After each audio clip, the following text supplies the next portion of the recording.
Welcome to Tag. I'm Tristan, with my brother Shane, bringing you another video.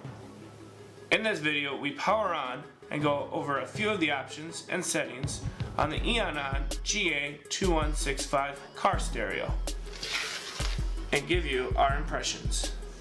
We ramble on trying to give you a brief glimpse at what the stereo has to offer. You can get this stereo on Amazon along with the other accessories in the links in the description below. Now, on to part 2, making a Prius cool. And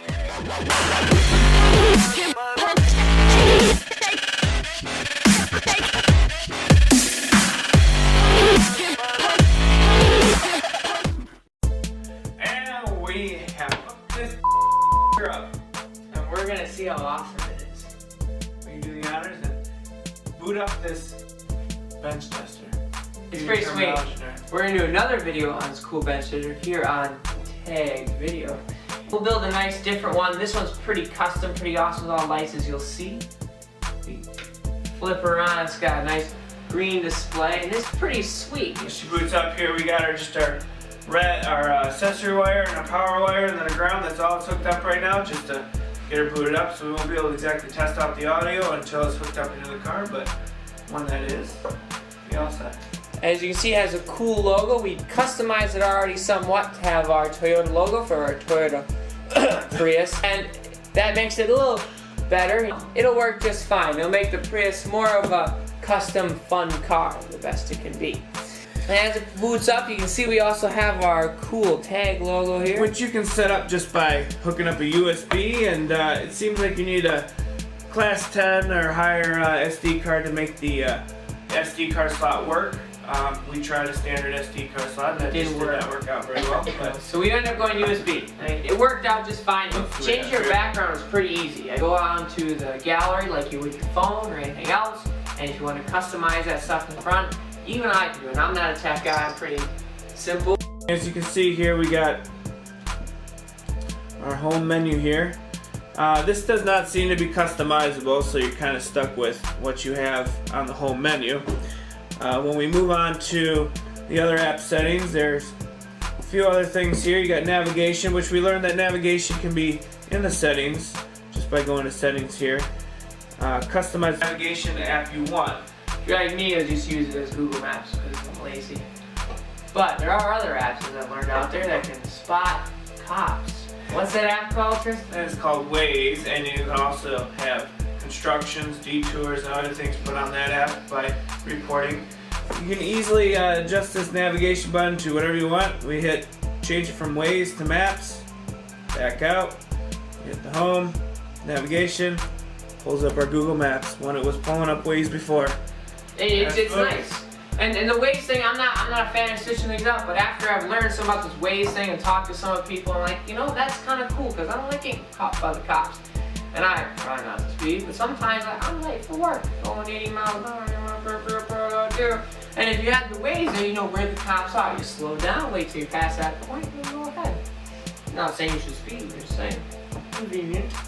And if you really wanted to not use navigation, you can set it to YouTube, Netflix, Spotify, the Torque app, which is a really cool app. Oh yeah. On the phone, you have to have a OTB adapter plugged into your car. It's a little extra, but well worth it if you want to go ahead and do 0 to 60 ratings and check out any error codes on your car. Plus, you can add your customized screen over there. You say your vacuum gauge, your oil pressure gauge, stuff like that, which modern day cars don't actually have that stuff.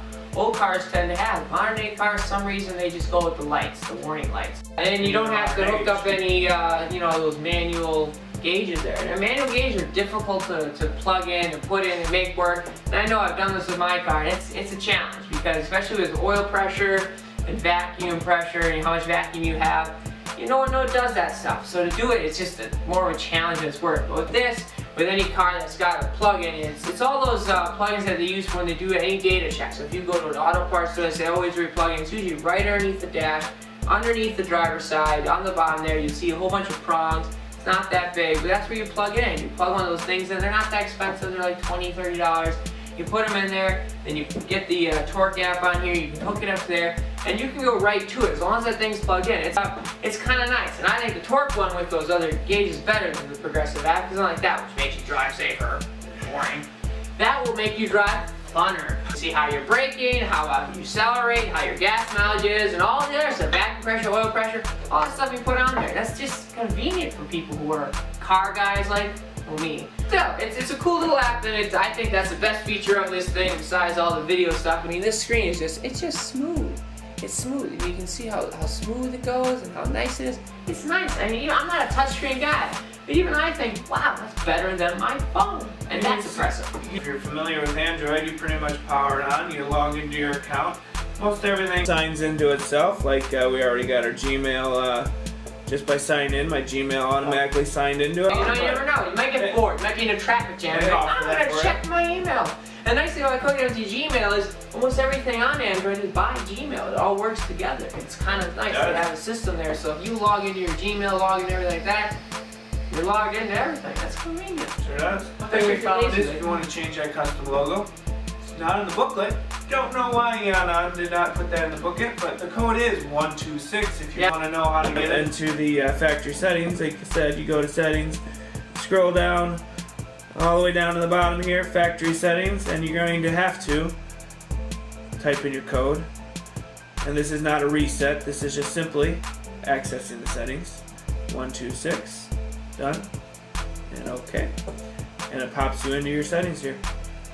You can simply custom logo, you can pick anything from a huge selection. They didn't have a Seat on it, and that's a pretty European car. They don't have that here. They have McLaren on there. I mean, they have everything you want. Saturn even. Very popular car. But they have everything you want. From any European car to American car. I mean, the only thing I didn't see is a Maserati, which is a Mexican car, which they don't have that in there. But they only made a few cars, so I can't blame them for that. But as far as I'm concerned, they have pretty much every high performance and any day normal car. You got Kia in there, Jesus. And they got everything you need, so it's kind of nice. Now, custom logo is just something cool. I mean, it's very nice. It's nice. It's not something you absolutely need, but hey, if you want to have your Jag show up or your Honda show up, or in our case, the Toyota Prius show up, then it's just something that's nice to have. This is also iOS compatible, I believe. It says in the book. We don't have iPhones. Apple devices here very much. Can't test it out for you, sorry. Also, you can go ahead and, if you have that compatible SD card or even USB, you can go ahead and load up a bunch of songs that you have and put it on the card and play it right through the music app. We have not exactly tested that out, but I'm sure it works. I'm sure it works. And we'll show you some of that stuff later when we put it in the Prius, which will be a huge upgrade for that car. You know, if you got a Prius, you got to make yourself look a little bit cooler. A little bit. The Play Store here. All your Android toys. Down the majority, any of your Android apps. Android apps. I mean, you can be Twittering, Facebooking, whatever you want on while you're driving. I don't know how safe it is, but you can do it. Looks like you can play games if you really felt like it. You're driving, I don't know. Maybe you're, like I said, stuck in a traffic jam, maybe waiting for that work meeting or skipping work. I don't know. Whatever you're doing, you can do it on this stereo because you didn't want to do it on your phone, I suppose. And we went ahead and YouTube, Netflix comes, for some reason Netflix comes pre-download on that radio, but YouTube, Spotify, not standard. We had to download those extra. Google is downloaded. Most all these apps are on here standard.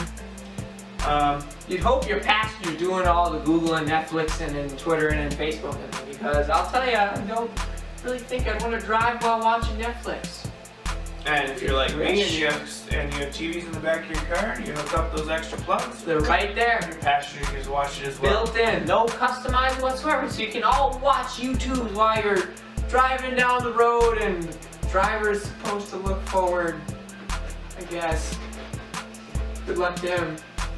You also have your Wi-Fi settings. You can connect to multiple Wi-Fi devices. So if like you're in your house, connect to that. If you have some hotspot in the car, you can connect to that. There's Bluetooth. You can also pair with Bluetooth. We'll show you that when it's installed and how it sounds and everything through your phone.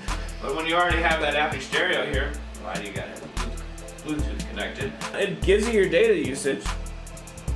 You got the display settings. You can go in and adjust your brightness level and night and day display and whatnot. It looks like there's dual display options. We'll actually turn that on there. And option for changing your wallpaper, which you can also do within their gallery, like we said before.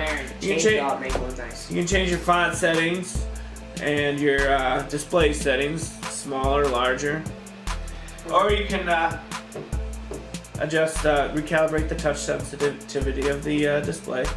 It's pretty sensitive stuff. I wouldn't touch it. It's nice. This works fine right out of stock. I have yet to touch it.